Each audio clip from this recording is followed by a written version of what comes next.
Welcome to Dulcimoon chat number 16.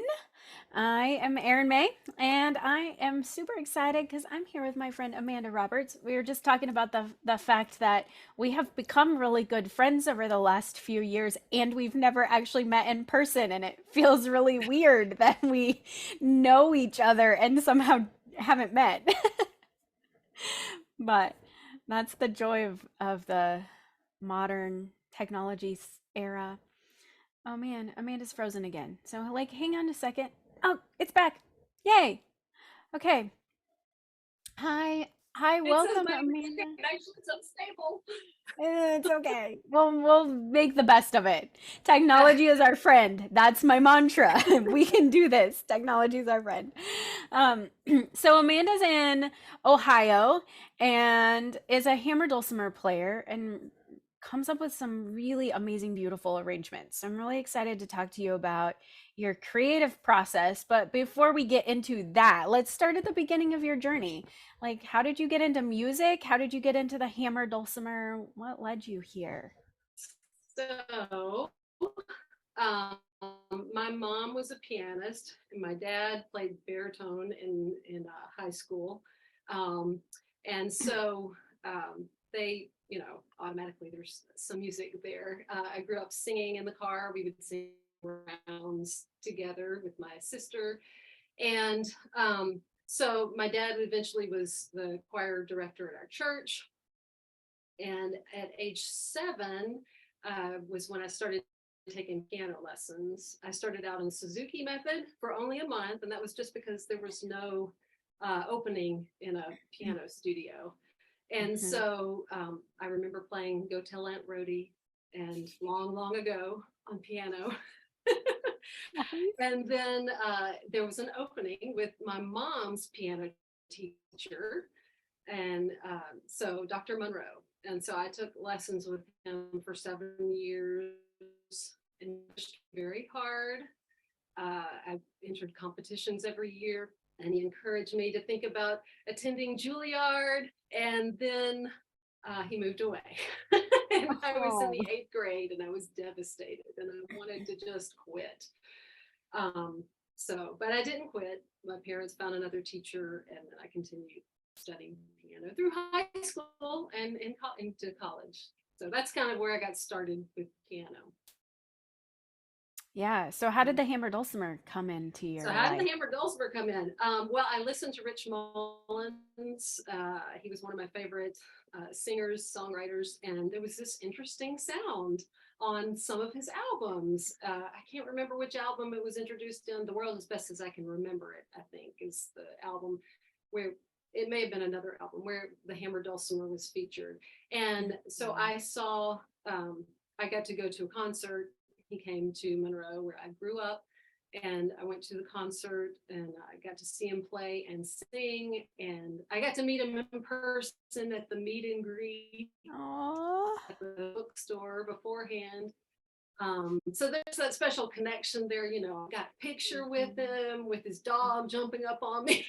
Aw. So there's just that little special connection and memory that I have. But when I went to the concert and actually saw him play and sing, I was just fascinated and thought, I would love to do that. I don't know how. And so it was, several years later, after I got married, my husband, and it was Martin Luther King Jr. Day in 2000. My husband was off work, and he said, "Let's go buy a hammer dollar for you." And I said, "I don't know how to play." And he said, "That's okay, you can learn, and you've always Mhm. wanted to play." So we went to the store Music Folk in Missouri, and Webster Grove, Missouri, and bought a hammer dulcimer.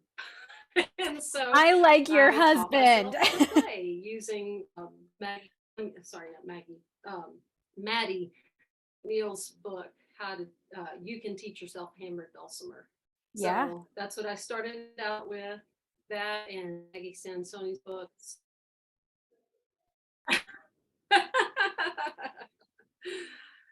So that hammer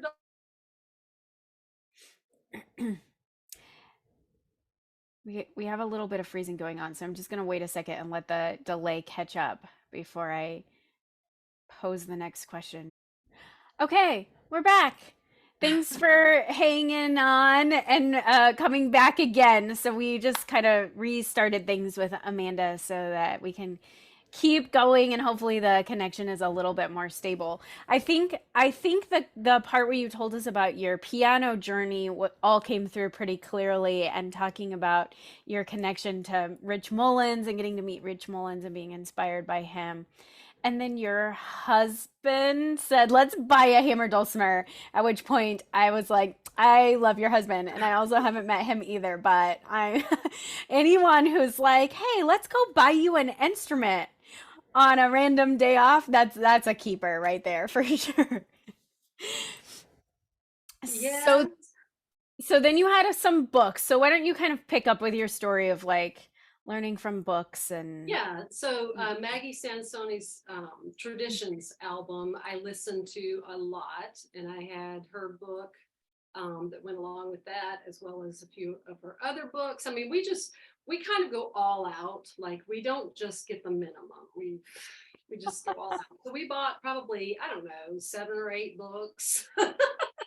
And of course, I didn't know at the time that I could arrange my own, I could just take any tune. Like, uh-huh. I didn't realize that you don't have to have music written for hammered dulcimer to play hammered dulcimer. But Right. all those arrangements and tunes were helpful to get me started. And I played every day. I was expecting our first child. That was the way that I could learn. So I had 2 months where I played hammered dulcimer every day, and it was so much fun. Um, but like I said, I didn't meet another hammered dulcimer player for 15 years, and That's living in amazing. Illinois for a short time, and then Louisiana, then Ohio, and back to Louisiana, and back to Ohio. So I didn't meet a hammered dulcimer player until 2015, I believe, when I went Wow. to Wood Songs old time radio show in Lexington, and I met Ted Yoder and Joshua Messick and Andy Young, and that was kind of when my hammer dulcimer world blew up, so to speak. I guess maybe. Yeah, yeah. I can see how that would be a memorable moment. Yeah. So that's just kind of I was a solo player, but I also played. I played with some friends. I was in a trio called Sweet Betsy, and we did kind of folk Americana music. And then I was in another trio called Grafton Street with fiddle and guitar, banjo. I've collaborated with cello, with harp, percussion. So just I don't like to play by myself. I was I was gonna by say the myself for so collaborative long. nature of what you do is one of the things that makes me really intrigued by your story and your experience, because I also kind of grew up playing the dulcimer in a place where there weren't other dulcimers. And um I was describing to you before we started recording that my early experience with the dulcimer was having a person tell me, like, this tune is really popular at dulcimer gatherings. And then I met one other dulcimer player and was like, let's play this tune. And they didn't know it. And I was like, what do you mean it's popular at dulcimer gatherings? And this is it. Like, two people is a dulcimer gathering as far as I knew. And it was years before I discovered that is like there are dulcimer gatherings. There is a community around this instrument, and I had no idea. So I also was playing the mountain dulcimer, but with a bunch of people who were not playing dulcimers. I was playing with Hmm. all different instruments. Yeah. And then I kind of, as have become more part of the dulcimer centric community, one of the things I've been kind of amazed by is how unusual it is for people to play their dulcimers with people who are playing non-dulcimer instruments. But you play with all kinds of different instruments.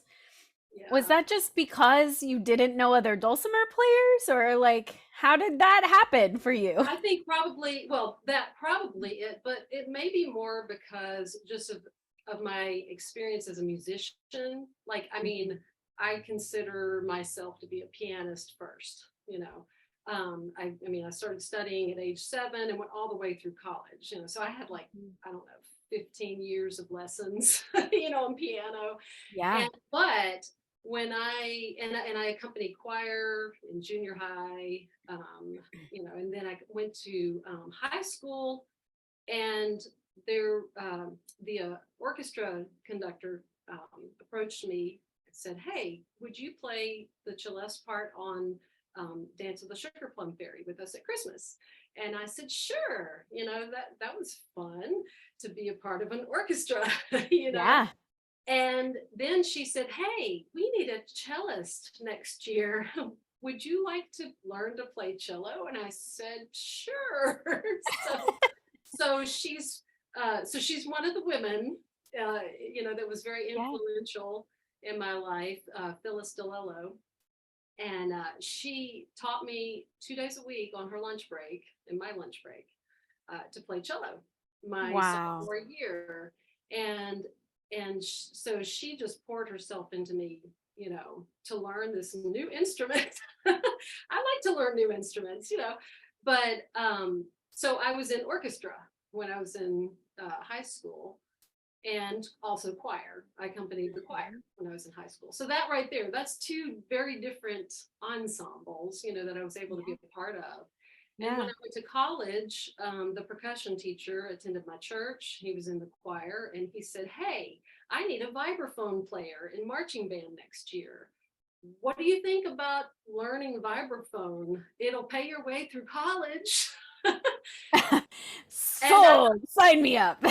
so yeah, so I said, "Sure." So he taught me to play vibraphone because it has a pedal like the piano, you It know, and does, I learned yes. how to hold the mallets. And so he so he taught me that summer. And then I went to pre-band camp, and then I was in marching band. And he said, "Hey, why don't you join percussion ensemble?" So I joined percussion ensemble.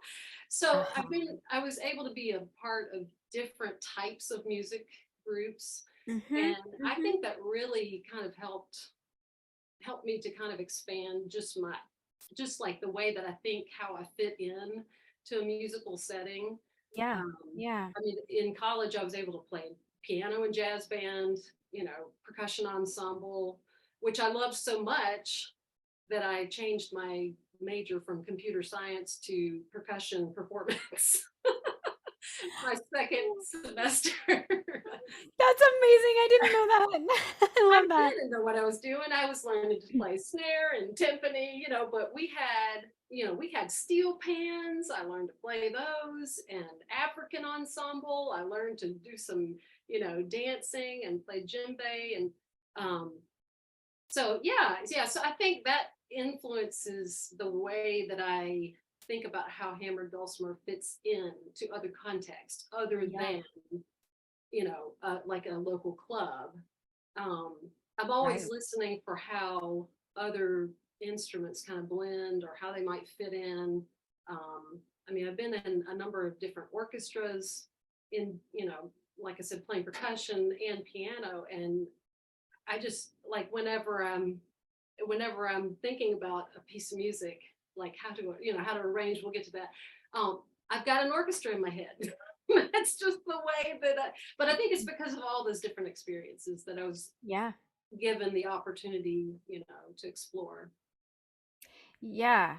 So when you were a part of those trios that you were naming, were you using arrangements that were already written by people, or were you starting to get into creating your own arrangements with the trios? We so I was working with two songwriters, um, the in Sweet Betsy. Both they Uh-huh. were guitar players and singers, um, and Mike and Pam. And so we would do some of their music.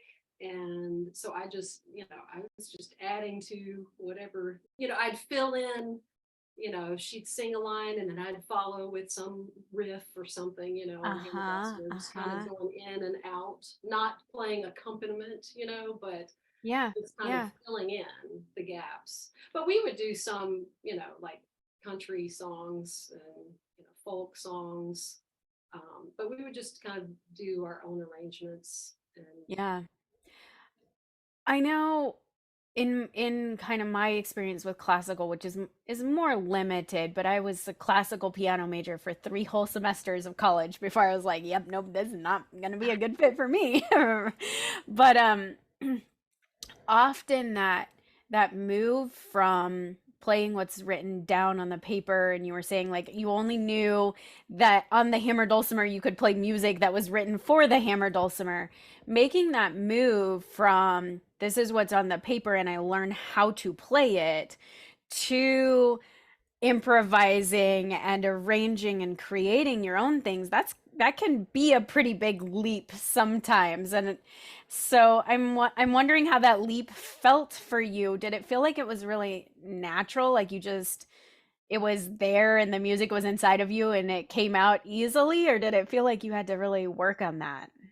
I think probably it was not very difficult. When I was in high school, I was asked to sub for VBS for pianist at my at a church that I was attending at the time, and I said sure, but she couldn't give me any music. It was elementary Uh-huh. school.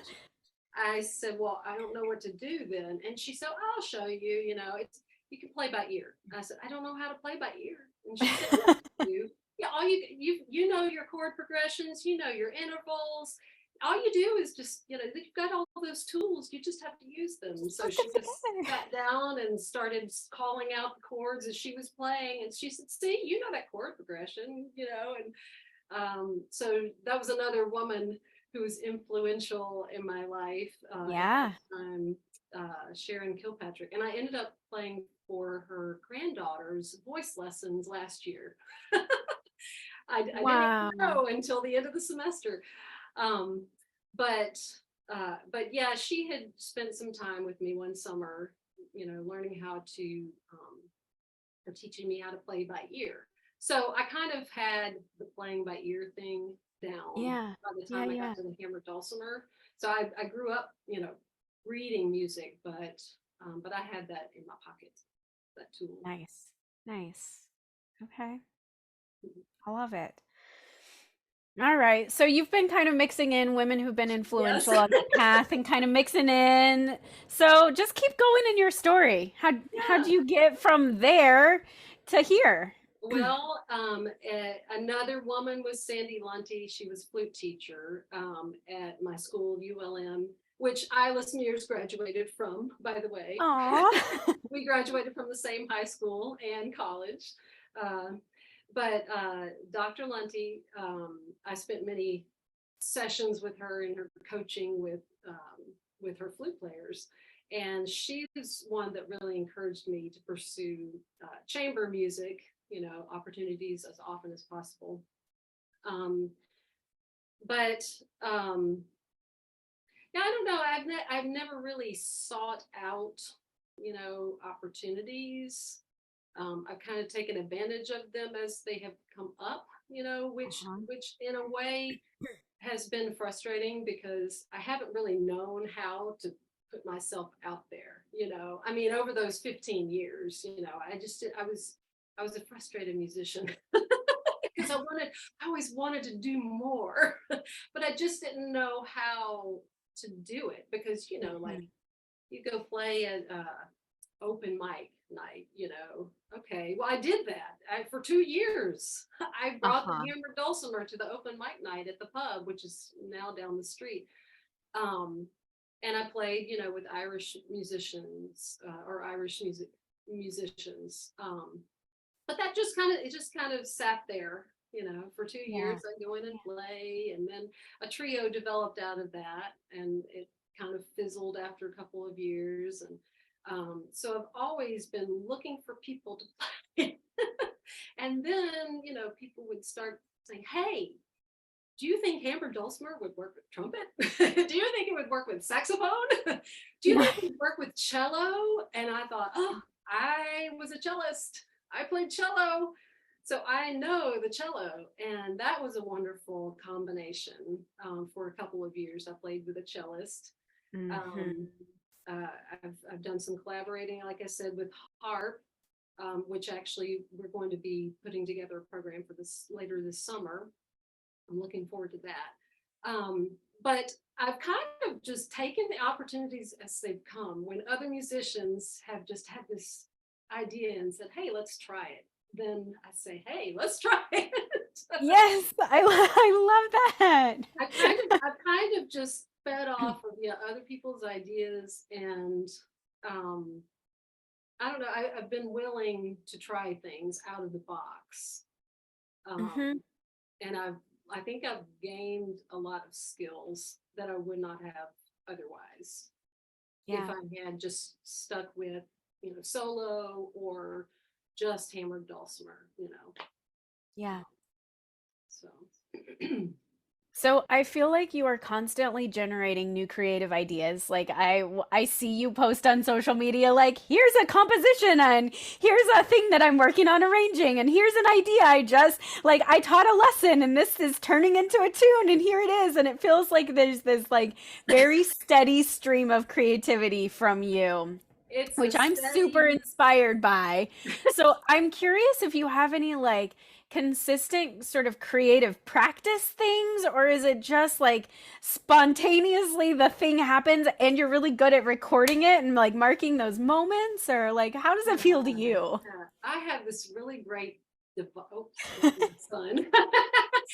This really great device here that records. I like the way that it records. I don't always get it right, but no, honestly, there's no method to my madness. It feels like madness sometimes, but it's beautiful madness. Yeah, yeah. No, I often it's just something just in the moment. Oh, I've got to go try this. Yes, often it'll be after a lesson, and it will Hmm. have nothing to do with what we did. With what we did in lesson. It's just all of a sudden I have a creative moment. Oh, I'm going to go record this. I'm probably not going to do anything with it ever again. But I post it online in hopes that maybe it'll be, an inspiration. Somebody might. I found out that a few people that I know slow down the video when it's on YouTube. Because I found out somebody said, "Oh, I learned how to play your piece by slowing down the YouTube video Uh-huh. because I had it overhead Yep. and I didn't realize that." I didn't even realize that was possible. So Uh-huh. I don't always do that overhead view, but I don't know. I mean, maybe somebody will take an idea and run with it, or be inspired to just try something out of the box. Hmm. I've used that phrase a couple times now, but there's just so much in the music world. There's just so many different genres and things that people are experimenting with that just are really creative. And so I I never like ever putting those cease to ideas be out amazed that like with 12 like 12 notes in an octave, just 12, there. somehow there's this like unlimited amount of music that can be created, and that we are like we never reach a point where okay, well, we have explored the depths of this now and nothing else is possible, we have done all the things that it has never happened, and that to me is just constantly amazing. I think I have enough of a like perfectionistic bent that I think, well, I can't record it until it is something. So I'm real bad for myself, even at just recording anything in the process. Um, Heidi Muller did a songwriting thing that I sat in on once, and her words to me were to take all of those snippets seriously. And And I think that's what I see in you that I feel really inspired by is that you are taking all of those little creative moments, all those creative ideas seriously enough to say, I'm going to sit down and I'm going to follow this muse. I'm going to record it. I'm going to go ahead and share it right now, today, where it is, because this is a thing that right now, today, in this moment, is important and it matters. And I don't know. I love that. So thank you for doing that. Mhm. Yeah, and people have asked me, are you going to ever record like for real? And I started a recording in the fall, but then we moved Yeah. sooner than expected, and so I'm hoping to finish that in June. I'm hoping to finish recording in June when I go back down to Louisiana. Um, so we'll see. I'm hoping to get it done. Yeah, well, I would love that too. Um, the other thing that I kind of wanted to talk to you about is the fact that you're a mom and all of your children are also musical. And I've had the wonderful, amazing privilege of getting to hang out with your daughter and teach her some mountain dulcimer lessons. Um, But I wonder, like, as a mom who's a creative person, how have you kind of balanced making sure that you're feeding your own creative spirit while also taking care of all the mom responsibilities? And That's how have you cultivated that creativity for your kids so that they also have ended up being creatives? yeah. At some point, it feels like, oh, this responsibility. What have I done with it? Because I've focused on myself so much. It feels like, but there was a time when I was doing nothing but, raising toddlers. Um, so, I mean, music was very important. My grandma, I didn't mention my grandmother is one who sat with me every day. She's the one that paid for my music lessons, Aw. sat with me every day to make sure that I practiced. My mom had me playing hymns with her, in church every week, and then eventually got me playing. So it's something that's really important to us. I mean, and my husband, who was he is a trombonist, that was his living for a long time. So music is important. We said we want our kids to take 2 years of piano. Well, everybody, but I think the last two took 2 years of piano, but they were exposed to music Yeah. from the time that they were in the womb.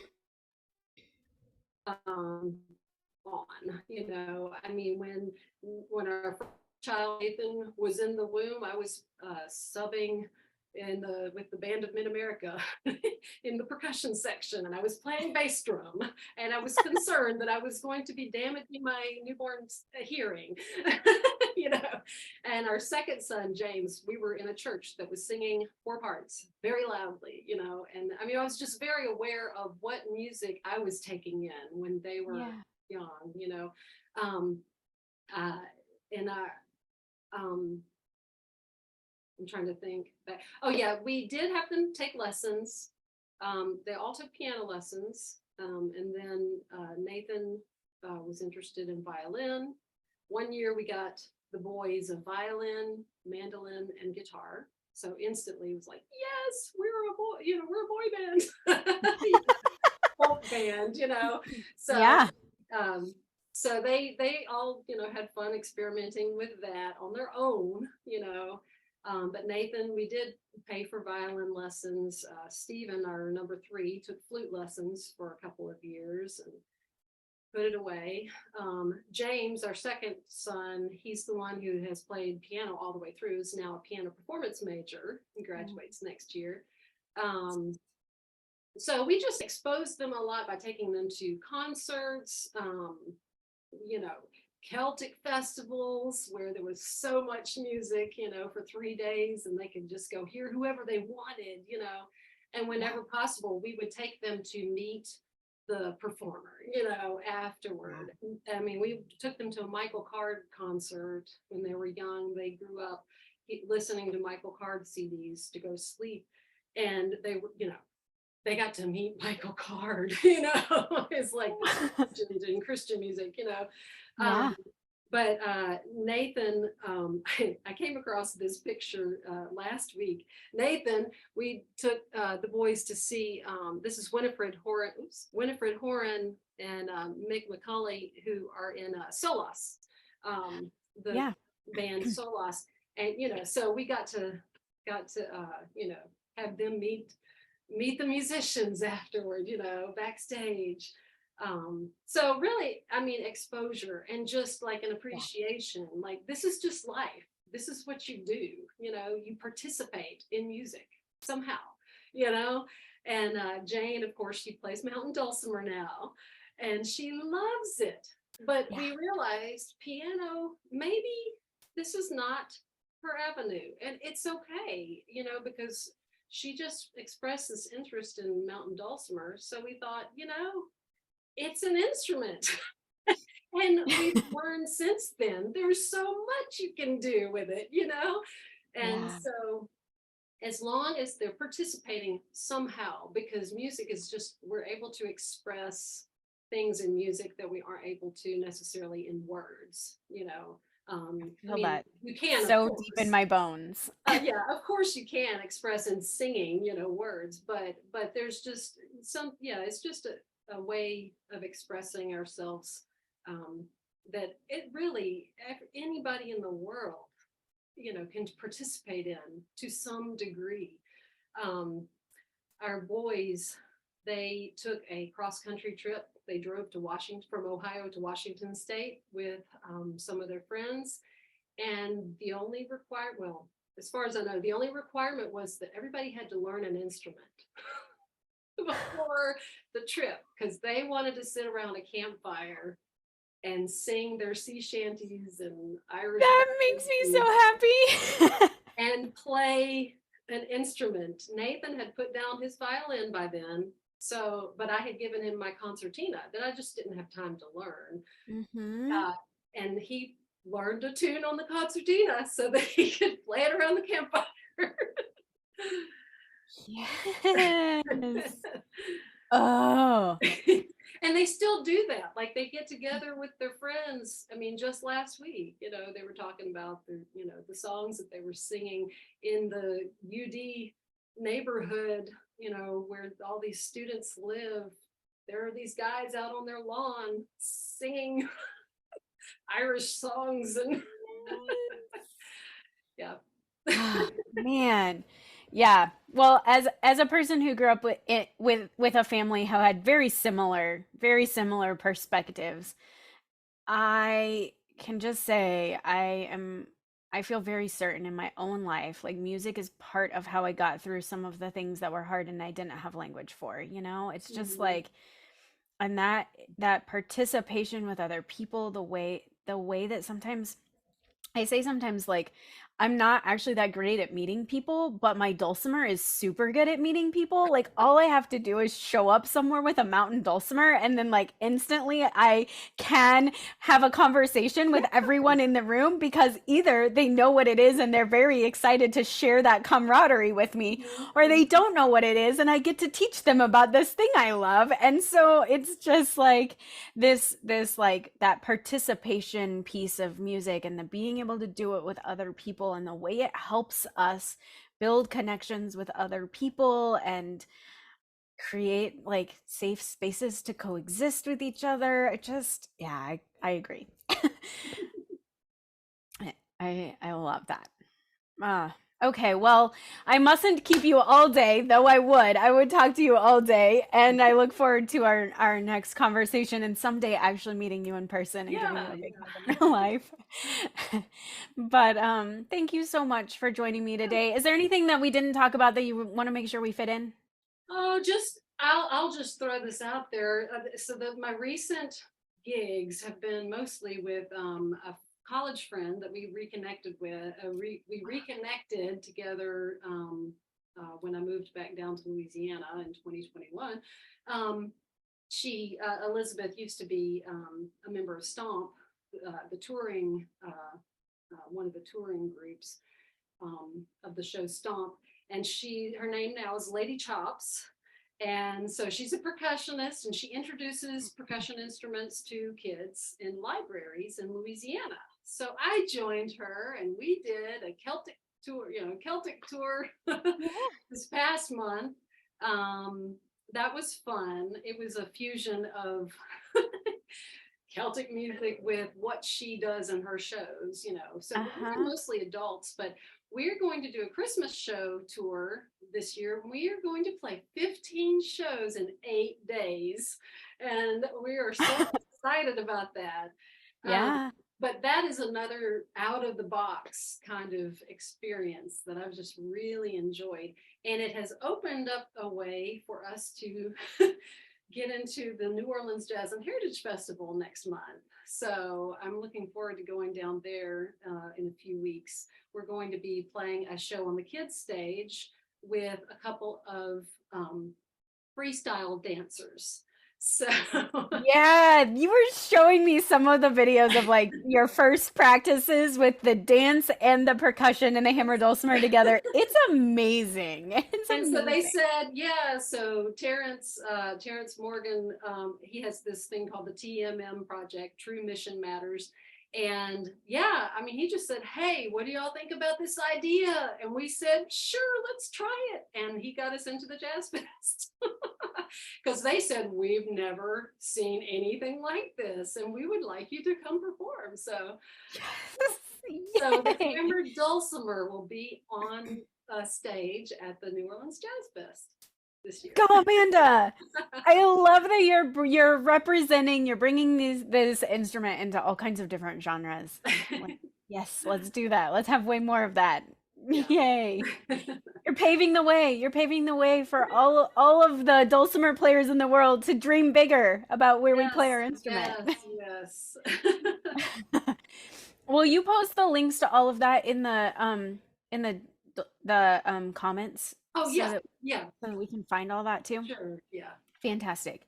We'll make sure because the Dulcimoon Talks are archived on the Facebook page just as they show up in the Mhm. Dulcimoon group page. But then they're also archived on the Dulcimoon website as Mhm. well. So there's a whole page of our talks there. So Yeah, I look forward all to this information both going places. back and seeing some more interviews. I enjoyed the two that I watched. Yeah, it's been really fun and amazing, and we're learning so much about each other and dulcimers and the community, and it's thrilling, really, to get to have these conversations. So, Yeah, yeah. Thanks yeah. so much for inviting me. Thank you, Amanda. All right, I will bid you adieu for now. Thank you. Thank you all for watching and listening.